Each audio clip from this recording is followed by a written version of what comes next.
Hi, welcome to Reform Tech channel. In this video, I'll talk about the EC2 instance and I'll show you how to create EC2 instances. Alright, so we all know that EC2 instance is a virtual machine, right? So if you want to launch a virtual machine, what you have to do is you have to click on the EC2 and you'll see the EC2 dashboard here with lot of options. Okay, so these are the options which you get when you click on EC2. These are the options you get. Okay, so to create an EC2 instance, what you have to do is you have to say launched instance here, and and this is the page, first page you get. So here you have to choose the AMI image. Okay, so AMI is the Amazon machine image, wherein we have to choose whether you want Windows, we want Linux, or whatever operating system you want. You can choose accordingly from this list. Okay, so if you already exported, if you already had a VM and you exported that image, you can import it again back here by using this my AMIs. Okay, now that I do not have anything, I cannot import, but yes, there is a way to import as well.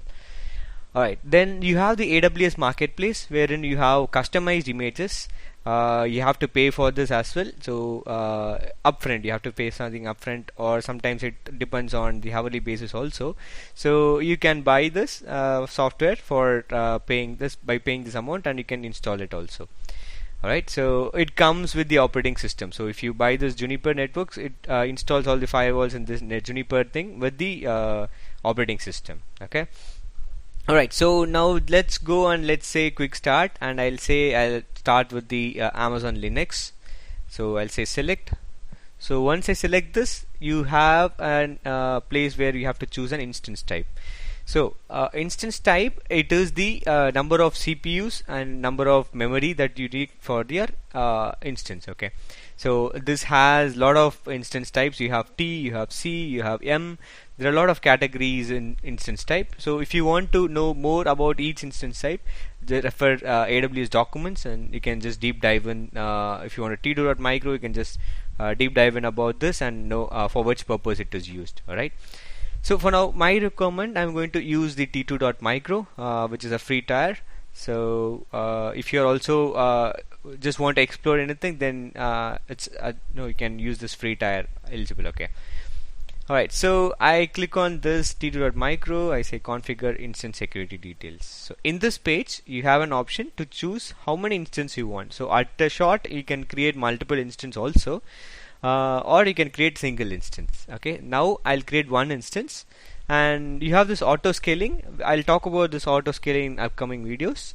And if you have multiple instances, yes, you can launch the auto scaling group also. Or with one instance also you can set the auto scaling group. But so I'll talk about this auto scaling in upcoming videos.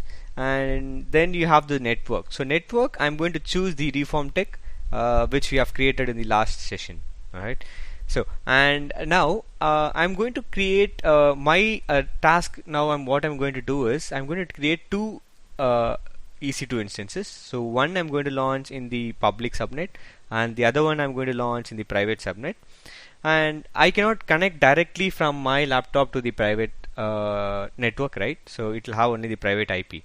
So what I have to do is I'm going to connect to the public network, and from there I'm going to SSH the private instance. Okay, this is the task I'm going to perform. So for which I'm going to launch in the public subnet. Okay, and I'll say this associate this enable IP, and these are the other things. If you want, you can do it. Like you can mention the IAM role. If you want to mention IAM role, you can do it. Or you have this monitoring. If you want to monitor with the CloudWatch, that is also possible. And so the network interface, you can add interface, you can add device, you can add a network interface card here.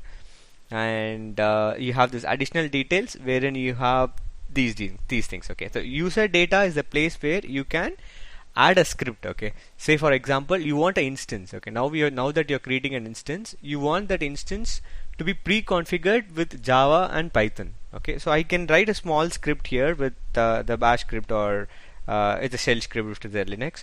So what will this do is, when it is creating an instance, it will make sure that it executes this script also. Okay, so that way it will install all the tools which you mentioned here. Okay, so that is also possible. For now I'm not going to do anything. I'll say add storage. So in add storage, you have this root volume. Okay, so this is the root volume which is attached to this EC2 instance, and if you want, you can increase the size of the root volume. But one thing, make sure that you give the desired, required size. Okay, do not give it like 500 GB upfront, and then you cannot scale it down. Okay, so the storage is something that you can always scale up, but you cannot scale down. Okay, so try to give as much as the required thing. Do not give much size. Right, so you can add a new volume. So EBS, I'll talk about this EBS also in the upcoming lecture. Okay, so this is an additional disk, you can attach it to your instance. Okay, but for now I'm not going to do this, and I'll say add tags. Alright, so tags is one thing it's very much useful in AWS. Okay, so for every resource you create in AWS, you have this tags. Okay, so wherein you have to add a key and value. So this is also useful, if this EC2 instance want to talk to any other resource, any other service in AWS, then using this tags you can attach it to the next instance. Or if you want to check the billing, if you have 100 instances and you want to check one particular instance billing, then yes, using this tags you can see the billing. Okay, so for now I'm not going to add any tags, but yes, it is good practice to add tags. Okay, so I'll say configure security groups, and here's the security group. So you have to mention what are ports you want to allow, which IP you want to allow. Those things you should mention here. Okay, so for now I'm allowing the SSH. Since it is a Linux machine, I'm going to SSH into that machine, and you shouldn't give this 0.0.0. It should not open it for entire world. Instead you should give only your IP or the list of IPs which they want to access. Okay, but just to test practice this, I'm just giving a 0.0. Alright, so but you have here my IP, you can choose this, or you can give a custom IP also. Okay, alright, for now I'm going to give anywhere, so it is taking the IPv4 and IPv6 block also. Alright, so I'm going to maybe I'll create this with an reform tech default. I'll just say reform tech default security group. I'm just going to name this as default tech default. I'll say review and launch, and now here is the key pair. Okay, so this is like a password for your Linux machine, so you have to create a key pair. Okay, so if you have an existing key pair, that's fine, but yes, you have to create a key pair, and you with this key pair only you'll be able to log into that EC2 instance. Alright, so I'm going to create a new pair. I'll show you how to create and how to log in also. So I'm going to create a new key pair, and I'm going to name this key pair as reform tech EC2. Alright, okay, I'll say download key pair, and it got downloaded. Okay, I'll say launch instance. Now it will launch the instance. Okay, let it launch. So this one I'm launching it in the public, correct? So I have launched it in the public subnet. Now I'm going to launch another instance in the private subnet. Okay, so I'll say launch instance the similar way which we did. I'll say Linux machine 3.micro 1, and this time I'll choose reform tech, and this should be private subnet. Okay, and add storage, this is fine. Add tags, that should fine. And here I can add an existing group. Okay, so I'll say select an existing group. So reform tech default is the one I just created. I will add this, review and launch, and key pair I'm going to choose the one which I just created. So it is reform tech EC2 key pair. Okay, I'll acknowledge launch instance. Alright, so now it is creating two instances. Okay, so one in private subnet and one in public subnet. So if you just click on this, for one you will see the public IP and the private IP also, but for the other one you will not see the public IP, you will see only the private IP, meaning that it is launched in a private subnet, so it is not tagged with any public IP. Alright, so now let's see how do we connect to this instances. Okay, now that we have the key pair, now we have the instance, now we want to connect to that instance. Okay, so now you have the file downloaded called as .pem. Okay, this is a PEM file. So you can use any tool like Putty to logging into this instance. Alright, so for putty you have to first generate, first you have to this is in .pem format. You have to just convert this .pem to .ppk format now. Okay, so before this instance gets started, I'll just quickly go and use the puttygen and do it. I'll also show you how to do it. So use puttygen, and here go to load, and so my key is on downloads. I'll say all files. I'll say this reform tech EC2. I'll say open. So this is successfully imported here. Fine. Now what I'll do is I'll say save private key, and if this pops up, you say yes, and I'm going to save in my desktop, and in my reform tech S3 I'm going to store it as reform tech EC2.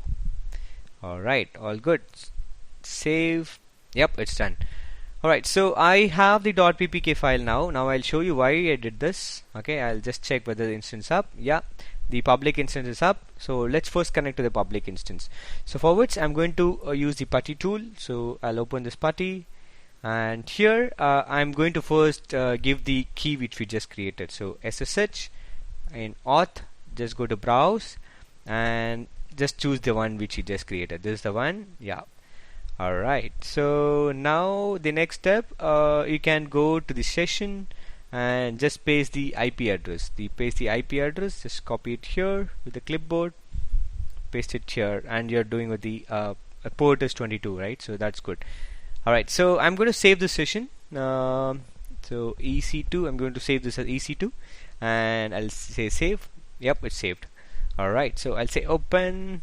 Yep, it should open. I'll say accept. So now login as.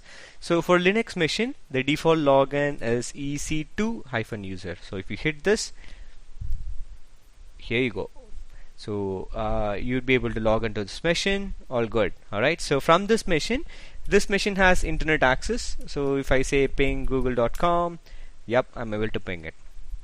Alright, so from this machine, now I am going to connect to the other machine which is there in the private subnet. Okay, I'm able to do this because both these machines are in the same VPC. Alright, so I can connect from this machine to the other machine. Okay, so this machine's private IPVC, it's 10.0.0.43, and the other machine, if I want to see, I'll see this is 0.14. Okay, so for this, first I would require the PM file. Okay, the key, only the key. If you have the key, you'll be able to connect, right? So I would need the key. So what I'm going to do is I am going to connect from WinSCP. You can do it by multiple ways, but this way I prefer to do. So I am going to use the WinSCP, and let me first import the site EC2. Yeah, it's here. I'll say login, login as EC2 user. Alright, so we are logged in now.